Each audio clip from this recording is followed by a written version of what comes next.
Cello, I'm Kathy with a K, here in Honolulu, sometime radio broadcaster, and this is Hawaii POV.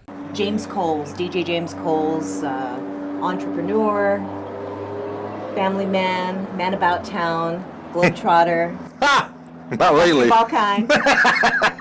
Originally, you're from San Francisco. San Francisco. When did you fall in love with music to make it become your career and occupation? Well, you know, just like everyone else, it starts when you're young. I always remember hanging out with Dad in the back of the car. You know, we're driving around in my dad's car, and he's got the music so loud. I'm like, Dad, will you turn it down? Just turn it down. It's too loud. I can't bear it. That's a little inkling, you know, and Mom always cleaning the house, got her Motown music playing. She's vacuuming, music's blaring, you know, that kind of thing. But when did I turn it into, think of turning it into a career? When I actually moved to Hawaii. I came here once in 78 or 79 on a vacation to visit my dad because Mom and Dad had split up. He was like, oh, well, I got to do some things. I'm going to drop you off at this teen disco. And it was Point After at the Marriott, way down deep near the wall. Okay. And I remember he just dropped us off. Me and my sister just dropped us off. He says, go in there and, you know, hang out until, you know, and I'll be back to pick you up. So I walk in and I'm just like, whoa, you know, this, ooh. And I always remember the DJ was playing. I always remember his name was Tony Makakau. And he was playing the music and I remember seeing some people. Anyways, that was kind of another seed. And then I finally moved over here in 80 and went to Washington Intermediate after getting kicked out of New Valley. Is I had a box. I had a little radio. So I'd always be playing music, and they would be like on a cassette. Well, yeah. Was it a mixed cassette? No, it was just my music. I didn't know I wanted to be a DJ yet. I would record off the radio. When I got here, that was the thing. Oh, what is that? What is that music? What is that music? What is that music? Everyone started to gravitate to me. I'm like, do you remember some of the artists? I know exactly what it was. Burn Rubber on Me, More Bounce to the Ounce. That was another big one. Yeah. So it was all the funk. It was all the funk. That's all I had was funk. And then I had there was a little bit of rap music, but it was very, very primitive still. I mean, all we had was in 80. What do we have? Rapper's Delight? Yeah. Freedom.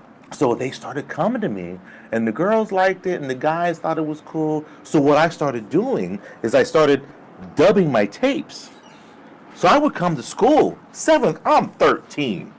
I would come to school, and I'd sell them $10 a piece. Did you hang out in like front where the Manapu truck was? Stop it. What was funny was when I was in San Francisco, I would always hang out in the Castro because there was always the best music there. And what was ironic is there was a record store there called Aloha Records. Shut it down. I can't even make it up. Then I go to the gay district in Hawaii when I move here, and there's a wonderful record store, has all the great music. It's called The Beat. We become really good friends. And finally I go, why do you have two turntables? Well, it's, you know, we're mixing and we're doing this. And this is 82. And he goes, why do you want to DJ? I go, well, maybe, I don't know. I just, you know, I want to do something, you know. He says, well, if you really want to learn how to, you need to get two turntables and practice and blah, blah, blah, blah, blah, blah.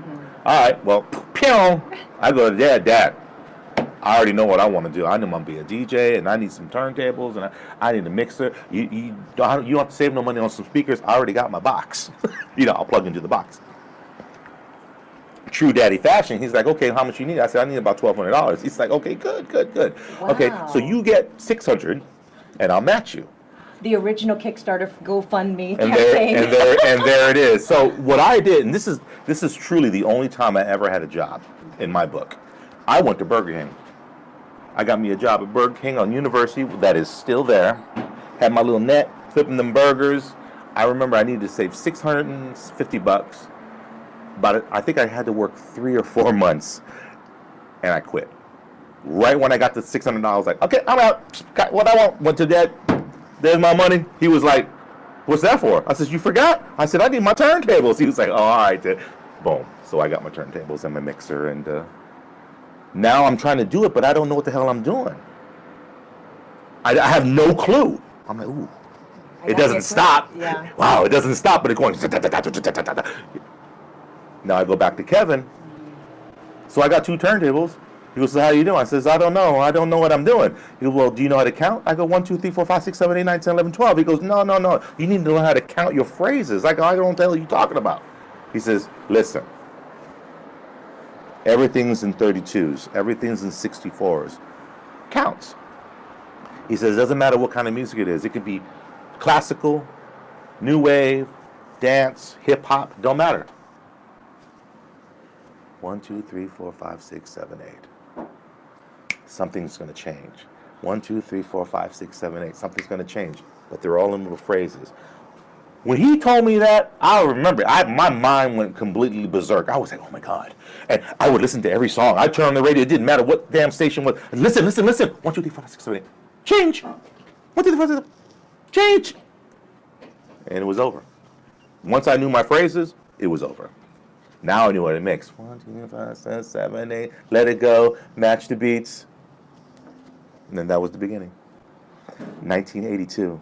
So funny. Somebody yesterday at the breaking convention, James, do you have any cassettes from back in the day? I said, dude, I just posted some 8 hours ago. He's like, what? There was a tape that I had made on my turntables from 1982. Soul Funkin' number 2, 1982. A cassette. I didn't know how to mix it. It was just, anyways, that's the beginning of that.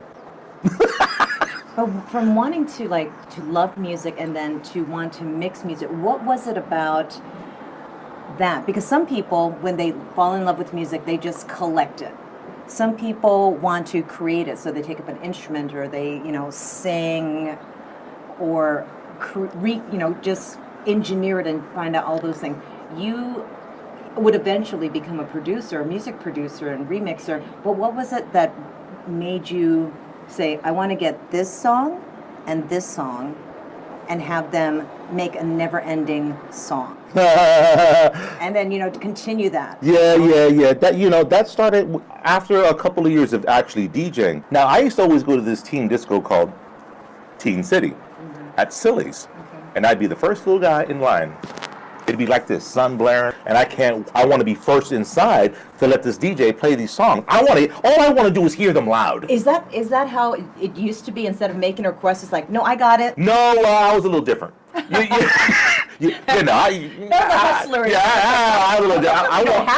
wanted to hear my stuff loud, right. So I would always go, and Mike was there, Mike Taylor, and Dean, and Ahi, she was there, and then one day, the DJ doesn't show up.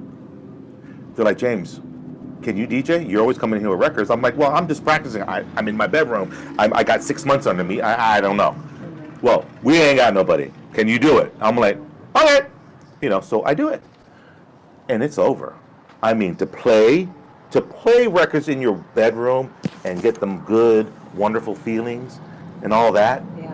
And then to play it in front of Cilly's. I mean, 300-400 people. It was something different, and they're my peers. So these are my friends. I go to school with them. I know what they want, but then I also want to give them a little more, So once that started, and I started learning how, in the beginning, all I wanted to do was cut and scratch. It was all that, and that was fun, that was great. But then once I realized that the mix was more important for me, and especially... And what do you mean specifically about the mix? Was it like transitioning from one element to the next? Or the entire overnight, like the 3-hour session? All the above. That's good that you actually know that. I like that you know that. Cutting and scratching was cool, but it was more for us. It was more for the DJ. It was more it's experimentation. It was more of a jazz thing. But I always remember, again, back to Kevin. Yeah. How about you listen to this, I triple threaded and I did this and I popped this and I I'm scratching, my scratch getting good. And he's like, yeah, James, that's wonderful. He says, but always remember, tricks are for kids. That simple, cliche-ish thing really stuck with me. And at the same time, I meet my friend, one of my best friends, Montez Brown. We learned how to actually DJ together, and he's from Chicago. So he's bringing these tapes to me, to us, from Chicago. This is 82, 83. And this is a Hot Mix 5, WBMX. Stop it. Just shut it down. And I'm listening to these cats. I'm like, whoa. So the cutting and scratching was fine. But when I heard Kevin Okada tell me tricks are for kids. And then at the same time, I'm getting fed WBMX DJs, Kenny Jam and Jason, Farley, Keith, Mixie, Mix, and Oliver. This is totally changed it for me. They're not mixing for a 32. 1, 2, 3, 4, 5, 6, 7, 8, 1, 2, 3, 4, 5, 6, done. That's not what they do. They are making the songs make love with each other. The songs are riding. We're talking 464s. Yes. 464s, not no 32. And it's just, it gets better, and it gets better, and it gets better, and then it crescendos and pops. We all know what the pop means. I realized that's how I wanted to play. I still love cutting and scratching. I can still get down. But I wanted to more so learn how to program and mix and make it make love. Yeah, Cilly Waikiki was, that was... Corner of Alawai and Kalakaua. There was a trip. It was such a tiny little club, but there was a lot of... It was legendary. Oh, no, there was some sauce. You went there to hear the soul and the funk. Period. Some of the owners, they used to get mad because they used to be like, James, play something white. Oh, I can't even make this up. It was so funny. Some of you DJs back in the 80s, you know what I'm talking about. And it was, I would have to play something white. Yeah, and I remember my go-to record, and I love this record, was Owner of the Lonely Heart. I would play Owner of the Lonely Heart. I would play Talking, Romantics, Talking in Your Sleep, and my whole floor would just whack. Empty out. Manager be back there. Can I name names? No. The manager would be back there. Do you see what you're doing now, James? I'm 17. Yeah. You see what you're doing now, James? And I'm like, yeah, everyone wants to kill me. They're like, no, you're selling drinks.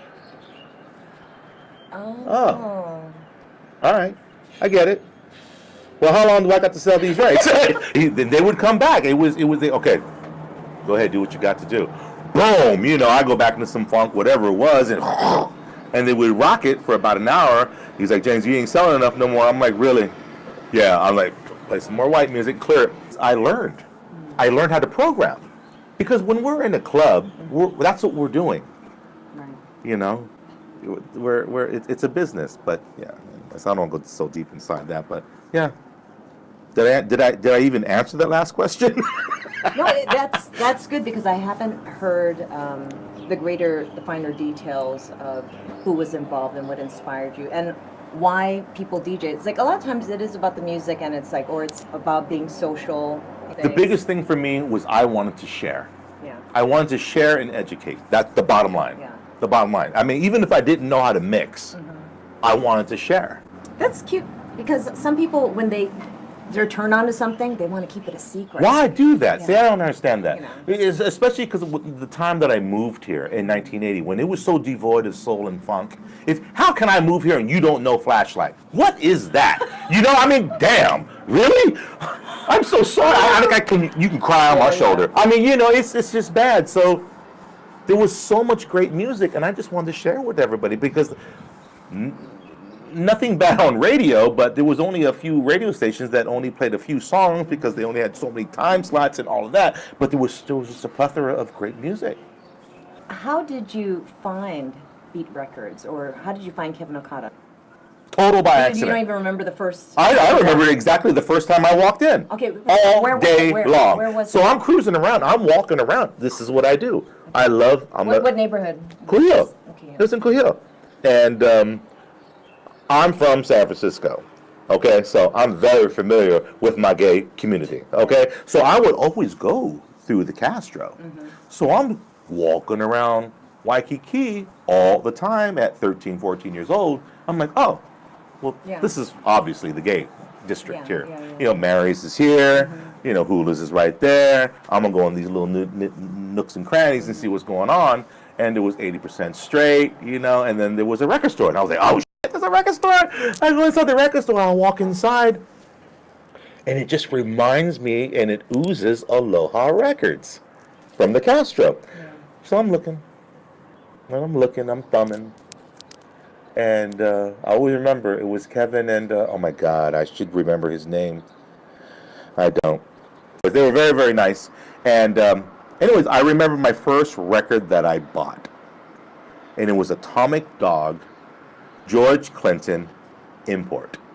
Because I remember I was like, why do I got to play it on 45? It's an album.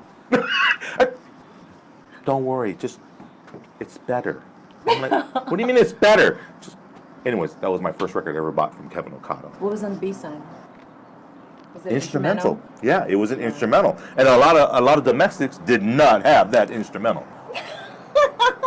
Every so often, I need to just make sure that it's still recording. That's my main thing. All right. Okay. Cello. Cello. At Cilly's. I was the resident later on. God, there was so many. I mean, there was Ahi, obviously. Ahi, I mean, that's my girl. Yeah. That's, I mean, we've been friends for, 37 years. She was just here. Who else was there? Mike Taylor. We reconnected recently. I've always had a lot of respect for him. And, well, yeah, I mean, these guys, these DJs, these people were very important in my life. Did you hire them on, or were they already? No. They hired me on, okay. Or maybe the management hired me on. Because No. Earlier, when you said that someone didn't show up and they needed. Oh yeah. I don't even know who it was for the teen thing. I was always there. Someone didn't show up. I don't know who it was, and then I got it, and then I would always play the teen thing, and then what happened at 9:30, they would kick us out, and then there'd be a line for the 21, well, back then it was 18 over to dance, to drink. So there would be a line of 18 over. And then one day, same thing, the DJ didn't show up. I don't know who it was. They go, James, we need you to play tonight. I'm like, I just played for 3 hours, 4 hours. She says, no, can you play till 2 o'clock? I'm like, the adults? For the adults. Can you play for the adults? I was my like, gosh. And of course I want to. Of course I want to. I'm 16, 17 years old. That's all I want to do. And I'm like, well, I got to ask my dad. I live. How lucky is this? I live 2 blocks away at the Wailana. Right. So I go, how much are you going to pay? He said, we'll pay you $100. I was like, oh, okay, hold up, man. Dad, can I stay out to 2? What are you going to do? I said, the guy didn't show up, and I'm going to play till 2 o'clock. I'm going to be here. What do you want? They have to have everybody out at 2, so you'll be home at 2. I go, yes. Yes, sir. He goes, and how much are they paying you? I said, $100. He goes, you gonna be okay? I go, yeah. He says, all right. I was like, okay, we're good. Wow. And that was the end of that. Amazing. And that was the end of that. I became after that night, it was on. Teen night, was it on a weeknight or on a Friday? Oh, it was only on. It was either Friday or Saturday. It wasn't both. And Joe Mail was the dude. He was the promoter. I always remember him. Across the way, there was Cilly's, Wave Waikiki, and Masquerade Face. I can name them all. Triangle. Well, there was more than that.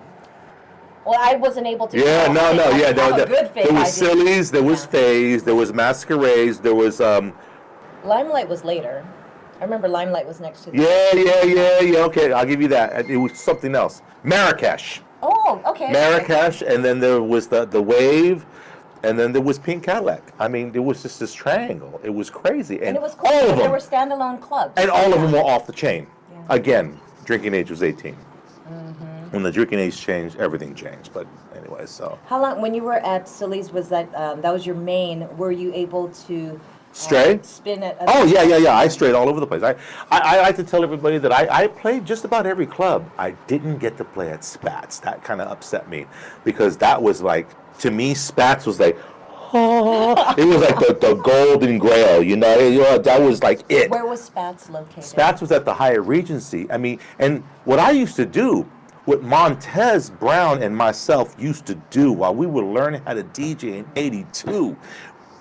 Now, if you remember, Spats had that stairwell that went down, and they had a speaker. So we would sit there on them stairs and just listen to the DJ. Okay, I hear him. Yeah. You hear it? Situation. It's coming. Oh, that's so smooth. Oh, he's still riding it. This is what we did. This was our weekend. But, I always remember who the DJ was, Dane. Dane was the man. To me, in Hawaii, Dane was the king. If you can mix as clean as Dane, that's all I can hope for. Because he was so just smooth. Boy, that boy was smooth. When he decides not to DJ anymore, and this happens. This happened with me. Not anymore, but you want to slow down. Yeah, you want to slow down. He called me up one day. He goes, this is Dane. I was like, Dane, Spats Dane? He's like, yeah. I was like, oh. He's like, hey, man, I'm done. I go, what are you talking about? He goes, I'm done. I'm going to hang up my headphones.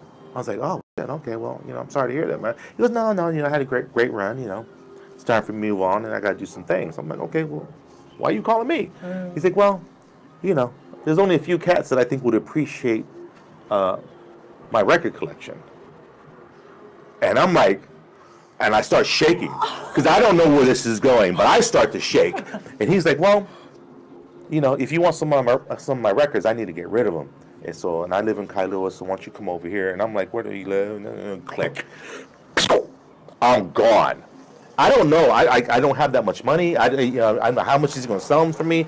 And I remember I walked into his house, and all his was all laid out on the floor. It had to be 300-400 crates. Wow. And he goes, go take what you want. Immediately, I want to go, I'm going to take it all. But I'm trying to be cool. I'm like, all right. So I start thumbing. But I already know I want to take it all. Literally, I'm taking it all. And so I start thumbing. I'm seeing things that I don't know that had white label promos to. I don't know that there's a white label promo to Disco Nights by GQ. How would I know that? How would I know that? I'm 10. White label to this, white label. I'm just like, oh my God. For one of my DJs that I respected the absolute most to call me and say, take my collection, I was done. Bye. So anyways, I took it, and that was it. And that's amazing, yeah. This has happened more than once. I mean, that's our life. And you can't have enough copies. Nope. Or I can't tell you how many copies I have of certain songs. 5 days ago, I was at Ideas at Norm's store. Mm-hmm. I will buy a copy of whatever because it's just so pristine. Yeah, I got 3, but this is extra pristine. I gotta have it, and I will buy it. Yeah. It's weird. It's a sickness. Yeah, it's a sickness. At what point were you introduced to radio broadcasting in Hawaii? Oh, that was a fun time. Woo, that was fun. And I give a lot of credit to Joe Ho, Mystical Sounds. So I-94 is getting ready to get built. Actually, no, I'm going to take it back. 93 FM Q is on the scene, and I meet this cat named John Ervolino. He sees me in the clubs, and he's talking about, this, that, and the other. Anyways, just a New Yorker guy. Hell of a dude. Love him. But he's like, no, man, your shit is dope. You need to get on the radio. Won't do. So he says, the #1 song right now is What Have You Done For Me Lately, like Janet Jackson. I just seen you cut that song up to shreds. I need you to put that on perfectly 4 minutes, and we're going to give it to the Q, and they're going to play it. I'm like, no, they're not. He goes, do it. So I'm mad scientist. I'm over there doing my thing. And, I don't know about 4 tracks or tracks yet. So I have to do everything live with 2 turntables. So it took me, 50 million times. So I'm doing it. Anyways, they play it.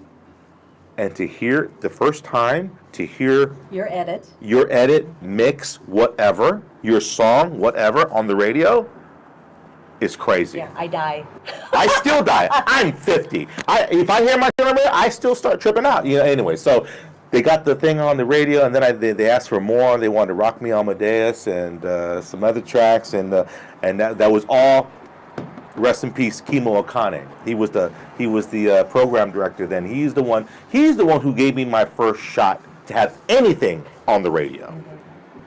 So that was the first inkling.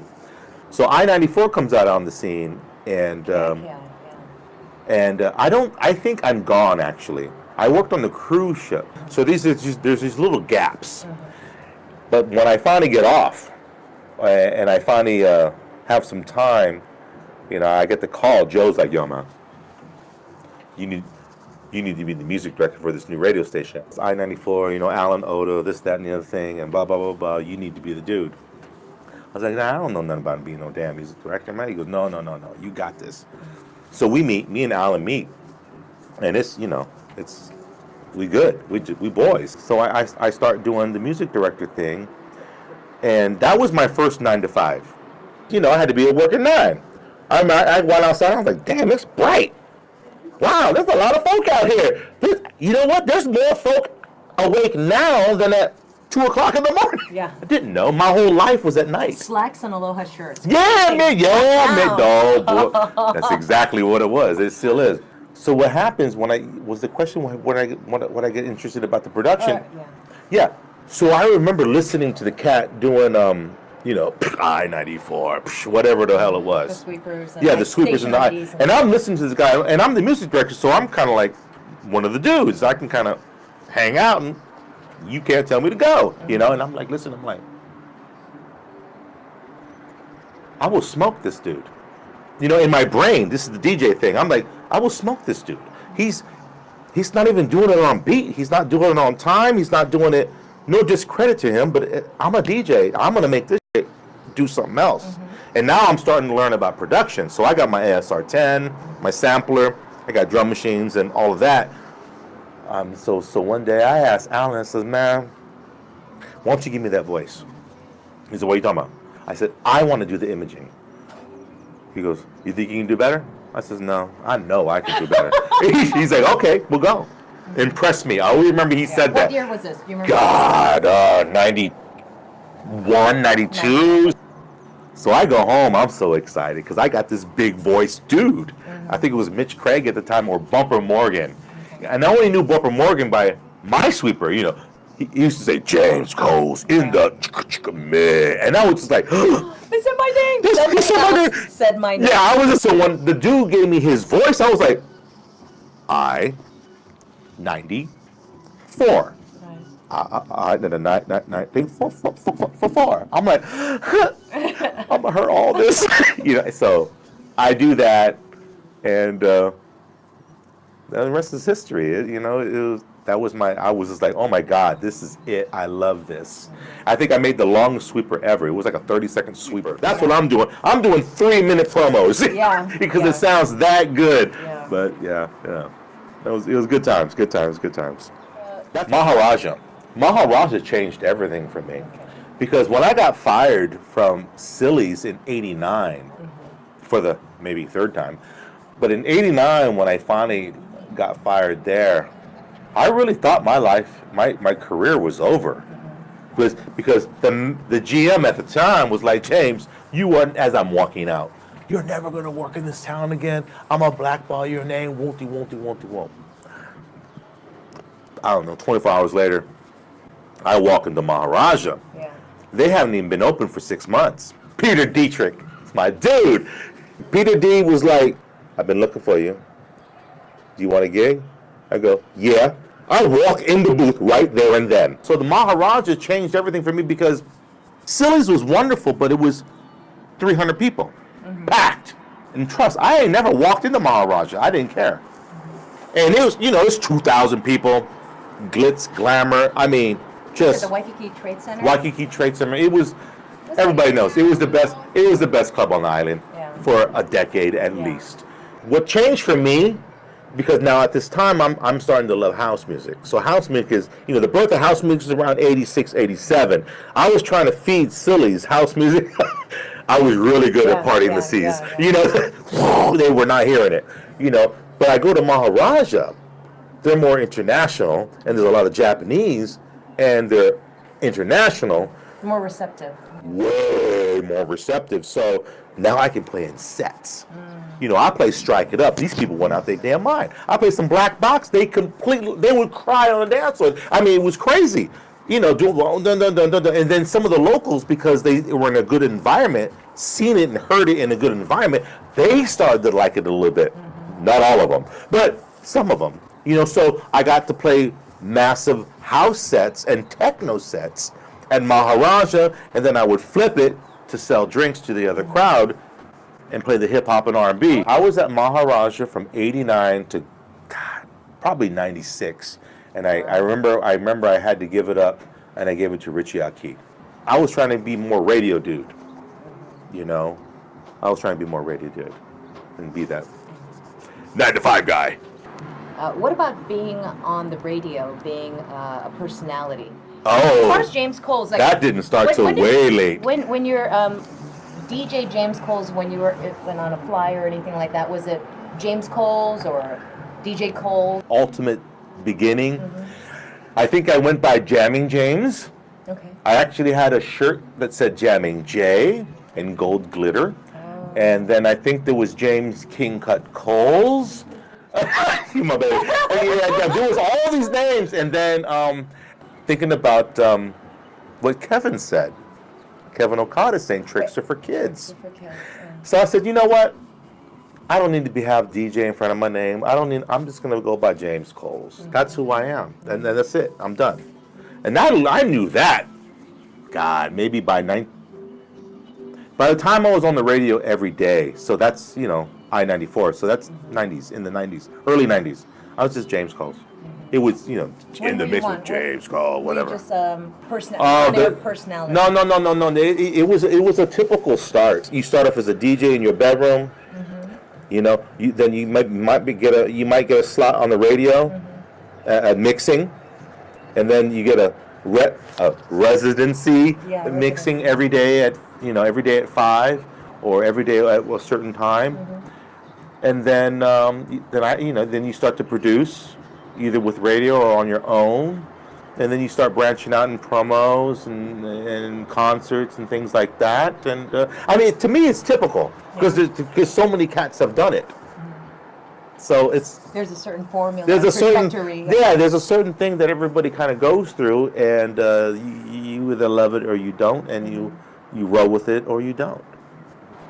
You had a nightclub. Yeah, the Mix. My whole goal in life was to open up a club before I was 30 years old. That was my goal. Because? Just because. Yeah. I mean, my dad owned one of the biggest gay clubs in San Francisco. Mm-hmm. He owned a plethora of clubs in Honolulu. But I needed to do my thing. Right. And man, I got my chance. Whoa, it was a big deal. I think it was maybe 96.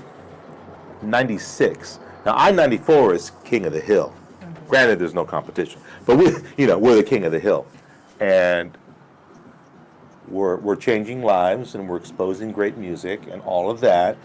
And then the opportunity comes up with my ex-father-in-law to open up a club. Mm-hmm. And he's like, how much money you got? You do this. I'll put in that. I got this place. How do you feel? I'm like, yeah. The plans are aligning. Yeah. So now I got to make a choice. Time was great in radio for me. I got to tell one of my best friends, Alan Oda, I got to go. Right. That was a hard thing. I mean, I remember I couldn't sleep for like 3, 4, 5 days. I was like, I'm going to tell this cat I'm leaving. Yeah. After giving me my first chance and, and all that. It's funny. I told him, I said, look, dude, you know what? I think I'm done. I've been wanting to open up a nightclub before I'm 30, damn near my whole life. You can't do both? I go, no. If I'm properly. Yeah, if I'm gonna dive into this, I mean, I'm putting all the money I got into this thing, and family's involved, and I got to do it right. Mm-hmm. He didn't even blink an eye. He was like, I understand. If you got goals, James, I don't want you to go, but if you got goals, you got to go ahead and do this. And I was like, well, I spent 5 days, thinking about this shit, and you talking about it's okay? Anyways, boom, I was gone. And I left. And it was one of the best times of my life because I got all the money on the line. One of my best friends just gets out of jail that I've known since I'm 13. Mm-hmm. So I get him a job. My other best friend, he's working with me. I grab one of my dudes that I think is going to be a real force in Waikiki, and his name is Rick Rock. I grab him.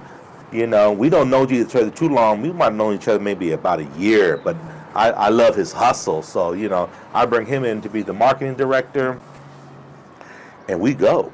We build this club. We're putting up marquees and JP and the Funk Evangelist. It was so much fun. The best part when I opened up this club is to see a big ass. I had to get this crane, and they had to load this big ass AC unit on top of the roof. Mm-hmm. That was one of the best moments for me because I'm just out there like, that's they putting in my, and it was kind of cool. Anyway, so we opened up on my 30th birthday. We opened up on my day. the actual day.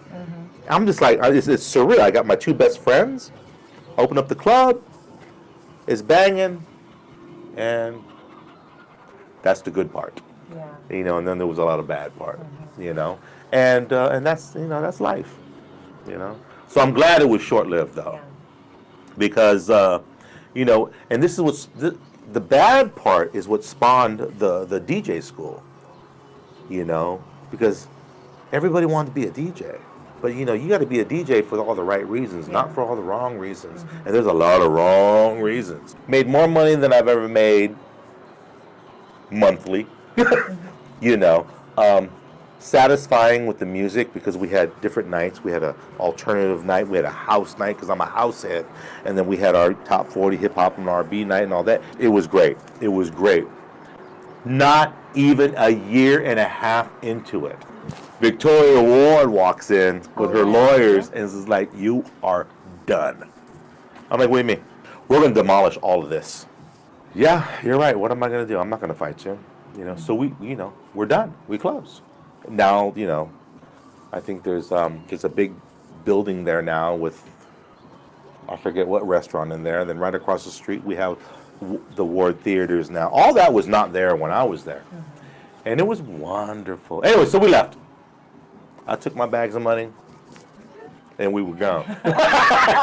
No, trust. 98, 99. And I got a cocaine problem like this. My ego is like this. And things are bad. Yeah, I got sacks of money, but things are bad. So I'm looking around trying to, I gotta find another club, I gotta find another club, gotta find another club. I look everywhere, I look everywhere, There's one place, the old pink Cadillac. And I'm looking at this place, oh my gosh, are you crazy? No one's made it there since the 18 and over law changed. I'm going to go from $8,000 a month rent to $16,000 a month rent. I'm going to go from 30 parking stalls to 0. I'm going to go from nobody around me to damn near an old folks home right next door. Here's what I tell myself, but I can do it. Now I get help. Now I got my dad chipping in. I got my money it's a mess. No. It's not good. Yeah. I'm losing money like I don't even know. It's just crazy. My drug habit's bad, and it's bad. My first marriage is falling apart, and then Hooters announces they're closing. And I'm thinking, I've always wanted to open up a gay club. Truly. Yeah. I only hear rumors. I don't know that it's actually closing. But there's an inkling. It's actually from my sister Yvonne. You should open up a gay club. And I'm like, oh, that makes so much sense. Yeah. It's a no-brainer. Whoa. So I spend the last of my money.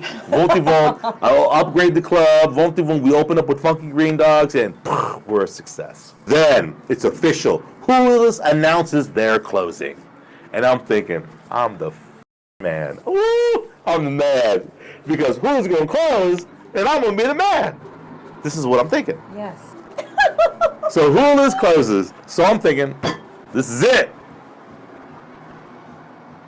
We went from 300-400 people every Friday and Saturday, not to 100, not to 50. We went to 0. Nobody came.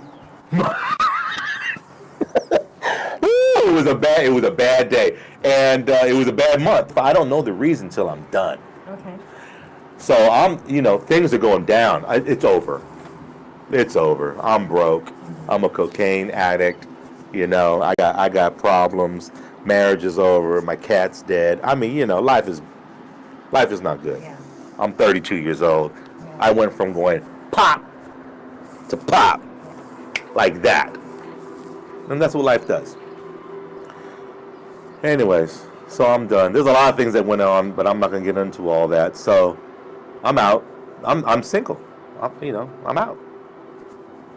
3 clubs in 3 years. Yeah. That's pretty good. Yeah. And then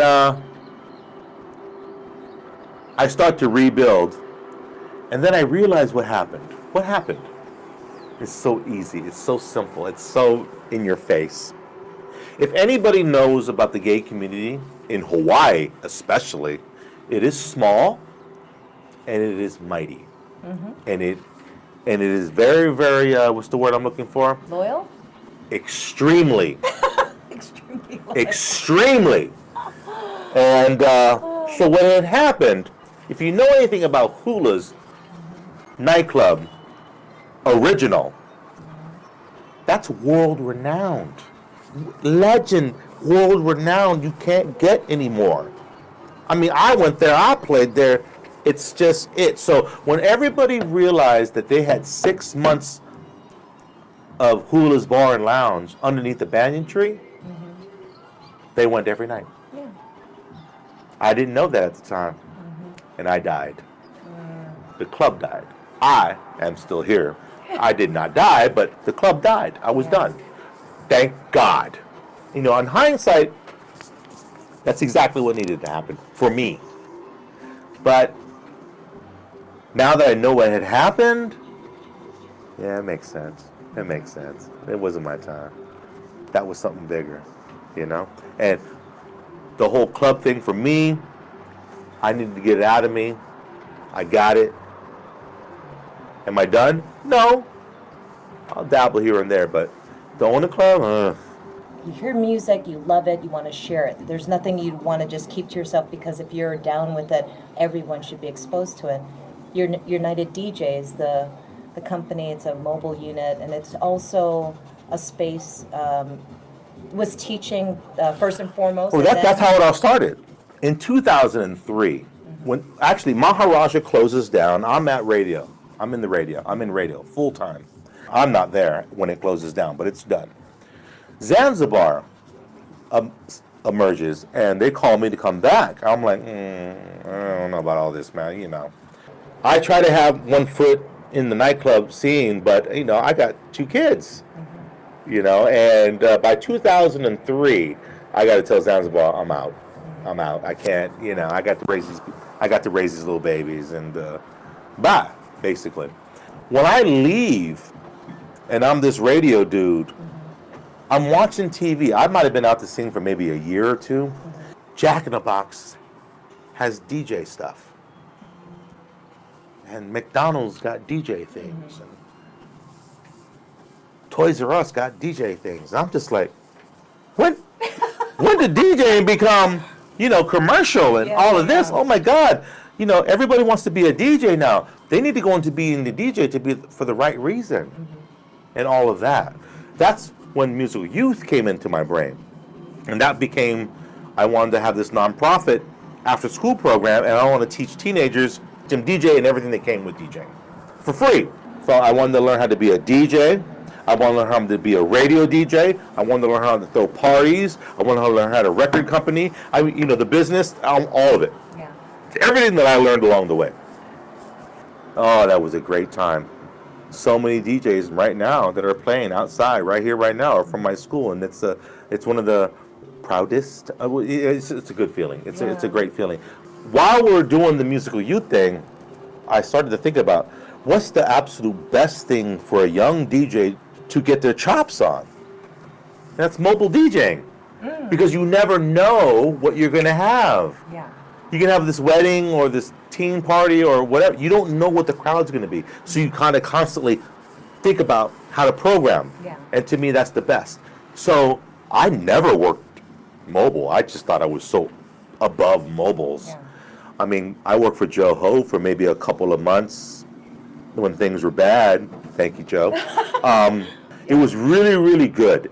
So I decided, okay, let's make this thing called United DJs. I can't call it Music Youth. That sounds too corny. It's got to sound like something cool. So let's do this United DJs thing, and we'll do a mobile thing, and we'll throw some teen parties, because I know how to do that. But I'm going to teach you the business part. Not only are you going to learn how to DJ in front of 4, 5, 6, 7, 800 kids, but I'm going to tell you, it just costs us $5,000 to do this party. We need, 900 people to break even, and blah, blah, blah, blah, blah. Just tell them the business side. Yeah. And they loved it. For me, to starting up the mobile thing, it was great. It was so great. And it started generating so much money. And I didn't care about it. Yeah. But it was all, It was good. I mean, I was like, oh shit, this is somebody's living right here. You know, so I started to take it a little bit serious. Then we started throwing the teen parties again, and that was completely off the chain.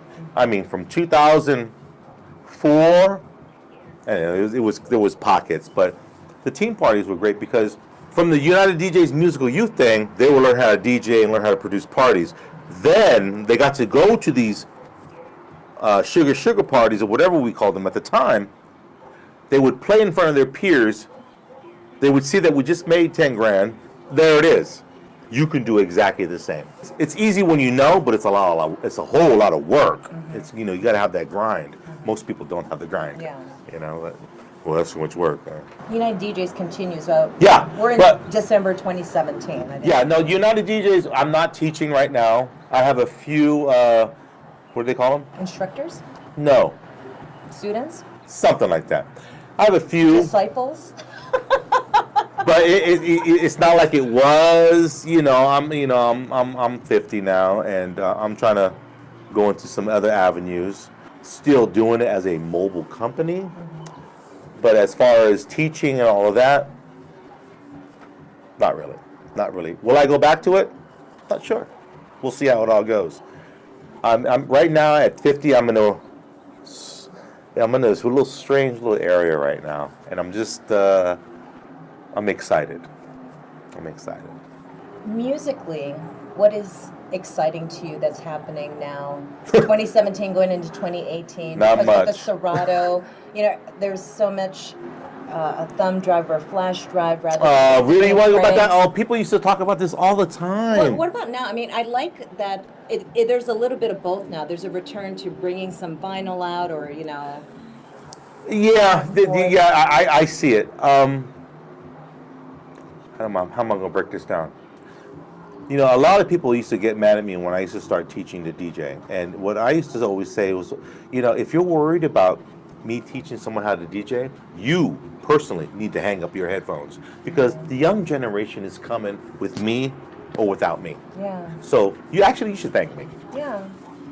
The technology. Everyone say, "Oh, Jane, what do you like better? You like this or you like that? You like the controller? You like this?" I used to tell my students this all the time. This is very important to me.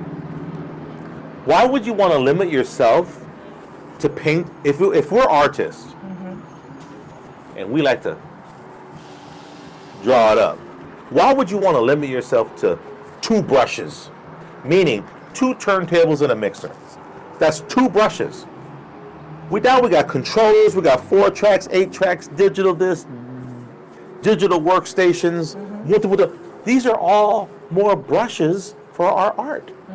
So learn all of it so you can paint more art. So when you ask me, what do you like better?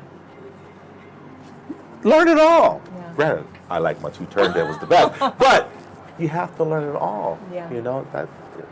Why would you not want to? Yeah, it's fun. Yeah, it's so much fun. You're only limited by your imagination. And there it is. And that color palette is all that music that continues to come out yeah, man. There's so much stuff that's yet to be discovered, I mean, have you heard everything? No. That's what I'm saying. No. In my older age, I'm definitely there's some stuff I don't have the palate for. I really. But that's good because you know what you like. Yeah, I know. Do I trust? I know exactly what I like. And a lot of people like, you live in the past and you don't like this old school. Well, it's not that I'm living in the past and I only like old school. I just know what's good. Now, if I listen to nowadays music, and I do on occasion, right now I only like about 10-15% of it. The rest of it to me is just not for me. It's just because I'm 50. That's all. If I was 15, I'd probably like it, but I'm not. So for the nowadays music, I like about 20% of it. All my kids, they're all teenagers, and and especially my oldest, he's, yo man, have you ever heard of this? And you ever heard that? I was like, man, let me listen. Oh, so Chance the Rapper's kind of cool. Other cats, I'm just like, not really for me, man. Yeah. Not really for me. But Kendrick Lamar, dope. This is the biggest question everybody asks me, James. If you play back in the club, what would you most likely want to do? Hip hop, funk, house. For me, when you're asking me a question as a DJ, and you're asking me what would I prefer to play in a club as a DJ, house. You know, because house, I can make it make love for a long time, and I can work it, and you know, it's boom, boom, boom, and the sound and all that. Trust, I love my R&B and my funk. Trust, you know, I'm a funk, you know, but as a DJ to play, yeah, I need to fulfill that. You know, and Leanne doing a great job out here with Soulgasm. You know, but here's my battle. I can't stay out late no more. I don't want to. It's at 9:30. I know. Is it crazy? Is it crazy? Some guys would be like, Jay, you know, we're gonna give you prime time. You know what? I don't want prime time. What is prime time? Like at midnight or something? Yeah. Prime time is like 12 to 2. I'm like, you know, bro, I don't need no prime time. They're like, what are you, James? That's the best time. I was like, you know, I've had prime time for 37 years. You know, let me open. Yeah. They're like, what? As a matter of fact, just buy me drinks. You don't even need to pay me. I just want to open. Yeah. They don't get it. One of the number one things that I love about DJing is, and I think it's very important that everyone should and want to experience all this, is to open for a cold room. When I say cold room, I mean zero. There's nobody there. You play your first song, there's nobody there. They trickle in. An hour, now you have about 100 people. You got to play a little different now. Yeah. Now it's 11. You got about 400 people in there. Now you're taking them on a ride. Yeah. You got to learn how to DJ and take them on a ride. And when I'm talking about not hit. I'm talking about hit. 3 songs that you love that you're not sure they're gonna like. An old school song that you think they're gonna like. Hit. I mean, you're riding a wave. That to me as a DJ, for me, is the essence of it. I love it. And will I be able to do it again? I don't know, you know. When guys play now, they play for an hour, they might play for 2. When they play for 3, they think they're doing it. You know, all those old school DJs, and I'm not trying to say that we're better.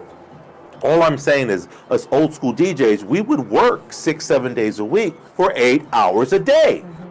And we had to create this wave of programming. Yeah. And for me, that was the best.